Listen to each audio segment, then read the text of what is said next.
and welcome to GZERO World. I'm Ian Bremmer, and it's hard to imagine a public health crisis worse than what the world has endured in 2020, though of course we had one just a century ago. But the reality is, there are countless potential threats scientists say are just 36 hours away from any corner of the globe. How do we stop them before they start? My guest today says it takes careful planning and cooperation. I'm talking to former CDC director, Dr. Tom Frieden.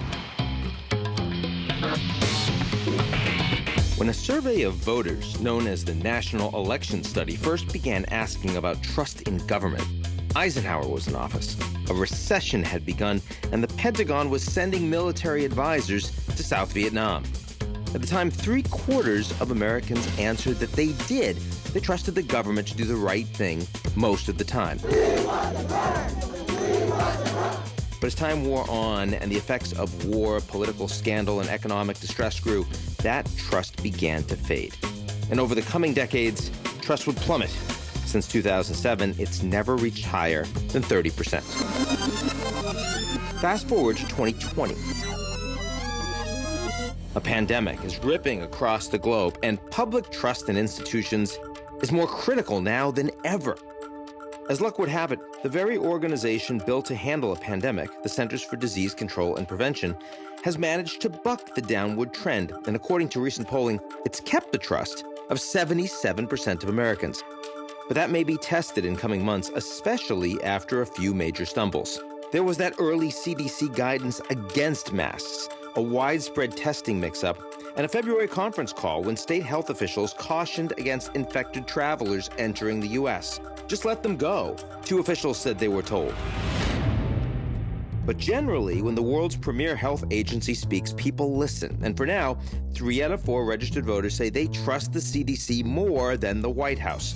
One reason is it's meant to operate outside of politics.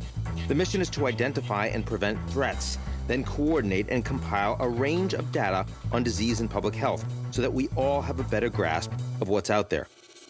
Independence is a cornerstone, allowing data to be trusted, which is why a directive tucked away in the Department of Health and Human Services is so important. As of July, the Trump administration instructed hospitals to bypass the CDC, sending their COVID-related data directly to a central database run by the administration. Hospital beds, ventilators, treatments.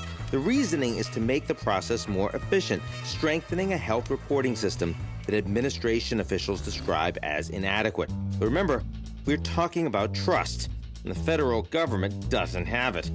What's more, its influence over the CDC threatens to erode the center's own reputation, especially with comments like this. Literally, I just got off the phone with CDC and I talked about churches. I said, I want the churches to open. And the people want the churches to open, and I think you'll have something come down very soon from CDC. The CDC is a global organization operating in more than 60 countries. The idea is to beat back disease before it can spread, with the U.S. consistently pouring about $10 billion into total global health funding every year over the past decade. But the organization also relies on local health agencies, and those have taken a beating over the same time frame. Since 2010, local health department spending has dropped by nearly a fifth, with more than 38,000 public health jobs having vanished in the U.S. since the 2008 recession. Those workers are sorely needed now. To help me explain both the system and the pandemic it hopes to contain is a man who once ran the Centers for Disease Control and Prevention, Dr. Tom Frieden. Dr. Tom Frieden, he's president and CEO of the Global Health Initiative Resolve to Save Lives, and also the former head of the CDC. Good to be with you, Tom. Great to speak with you, Ian.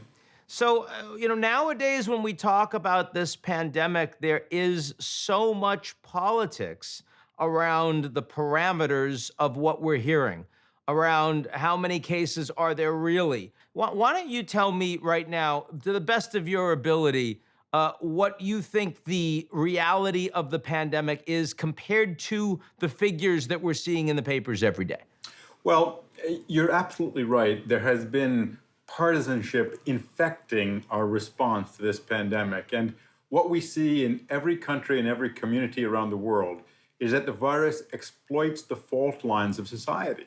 And one of the fault lines of our society is partisanship. So even things that really shouldn't be partisan become controversial, masks being one example. But if we look at the US, first off, you have to say it's not just one epidemic. There are many outbreaks. All epidemiology is local, just like politics. And what you see in many of the states of the Northeast is a relatively cooled down pandemic. Still, a lot of cases, if you compare it with countries in Asia and Europe that have really crushed their curves. But what you see in much of the south of the US is explosive spread. And one of the things that frustrates me as an epidemiologist is that the media are paying attention to the wrong numbers. They're obsessed with, are there 11,000 cases in Florida today? Well, we know that we're underdiagnosing by 3 to 10-fold. So people are saying, oh, are there going to be 100,000 cases a day in the US because there were 75,000 or 80,000 diagnosed? Well, there are already far more than 100,000 every day. We're just not diagnosing them all. And similarly, there's been this obsession with the number of tests. Oh, we're up to 700,000 tests. Wait a minute. But they're taking a week to come back, 10 days to come back. They're very close to useless in that circumstance. If we really want to get a handle on the pandemic in the US, we have to have a much better view of what risk is and what our response is. And those are the two things that we should focus on. And right now, the risk is very high in much of the country, and our response is quite problematic in much of the country as well. So you've said that a big piece of the problem with data is actually at the federal level, not at the state. And I'm wondering where you think the federal government has fallen down. What exactly is this resolvable in the near term? One of the things that we can do soon is get a much better standardized sense of how we're doing in every state and every county of the US. There should be standard definitions of the most important indicators. We released a list of 15 essential indicators. And what we found was if we went onto state dashboards, no state had even half of that information, and most states had less than a fifth of it. So we're flying blind in this epidemic. And the more the federal government empowers states and counties, defines clear indicators and expectations, and the more we in the public and the media insist on it, we'll have a much better sense of two crucial facts. One, what's our risk? And two, how well is our response going? What can we do to get the virus into better control, what we call boxing the virus in with strategic testing, fast isolation, effective contact tracing, and supportive quarantine. You do those four things, you get the virus in a box that's smaller and smaller so we can come out more. And right now, we don't know how that's going really in any community in the United States. People are more concerned now in the United States about reopening schools than almost any other factor. I heard Bill Gates the other day saying he thought it would be safe to reopen schools in fall 2021. Now, you've come out with a public plan for the steps that need to be taken. Want to sort of give us a broad outline and what, if anything, you think can be done for this fall? Well, first and foremost, the single most important thing to get our schools to be able to open is to control the infection in the community. If you have explosive spread, as you have now in Phoenix and parts of Texas, Florida, it's not going to be possible to open. Of course, you can open, but the real hard part is to stay open. And once you have a lot of cases in a school, you're going to have to slam back shut. So the most important thing all of us can do is work together and stay apart. Wear a mask, wash your hands, watch your distance. The 3 Ws can allow us to bring the infections down. And governments, where there are lots of cases, have to shut bars and indoor dining because those are major propagation points for the virus. Once it's down to a lower level, it's certainly possible and really important for schools to reopen if at all possible. That means shielding the most vulnerable. Teachers and students with underlying conditions are going to need to continue to teleschool. Rearranging how things work in schools so there aren't as many commonly touched substances. Keeping students apart and in pods or cohorts so that if there is one case, you don't have to shut the whole school. You can quarantine one small class or a grade. And universal masking, really important. But none of those things in and of themselves is going to ensure that there are no cases. So every school needs to have a protocol and be prepared for when there are cases so they can take appropriate action and minimize the loss of education.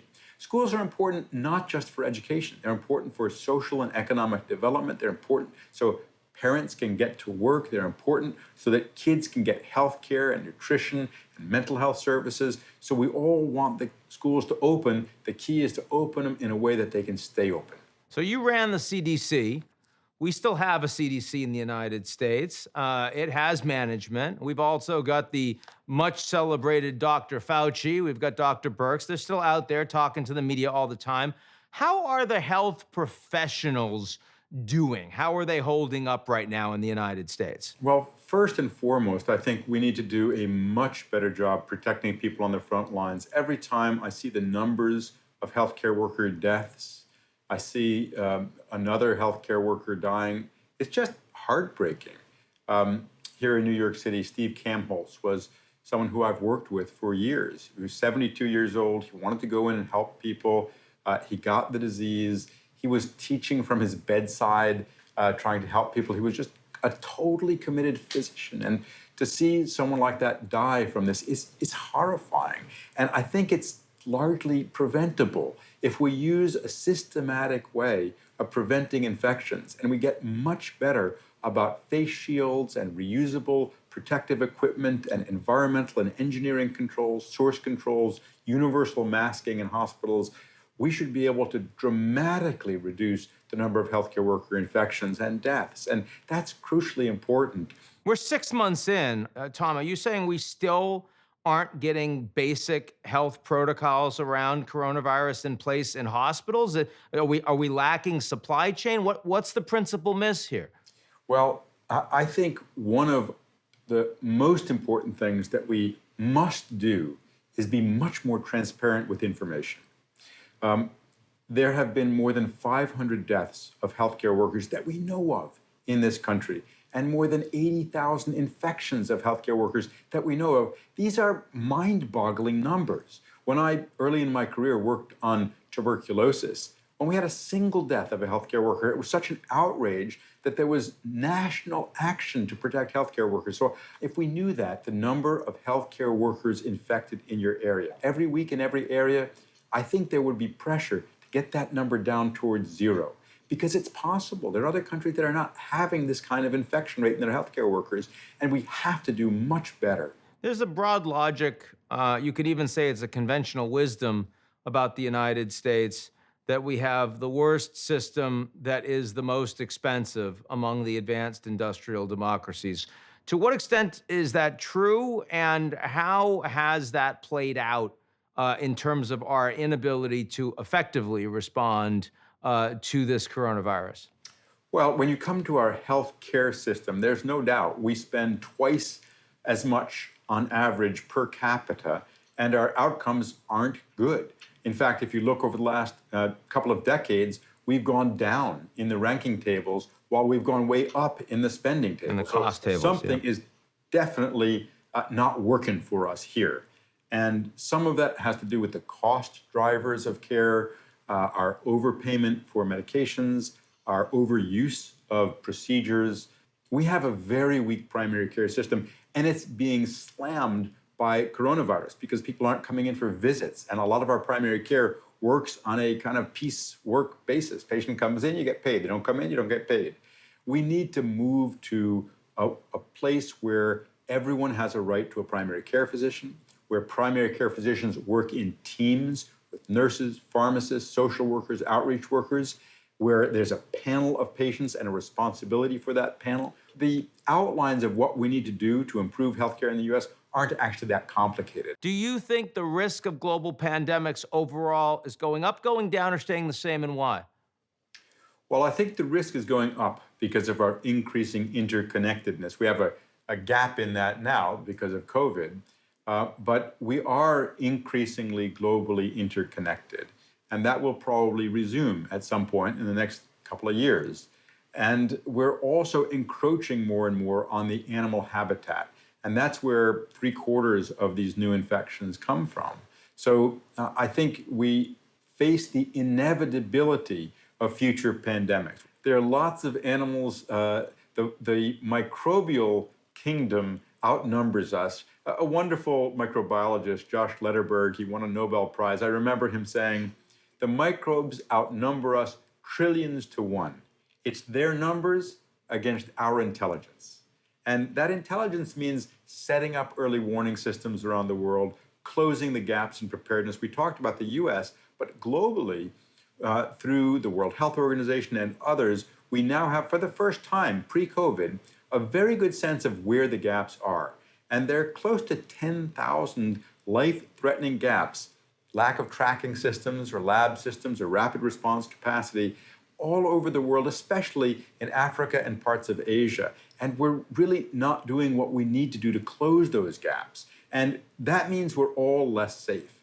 We've estimated that it'll cost about $10 billion a year for about a decade to make substantial progress reducing the risk of pandemics around the world. But that's a tiny price to pay compared to what we're paying for failing to prevent this one.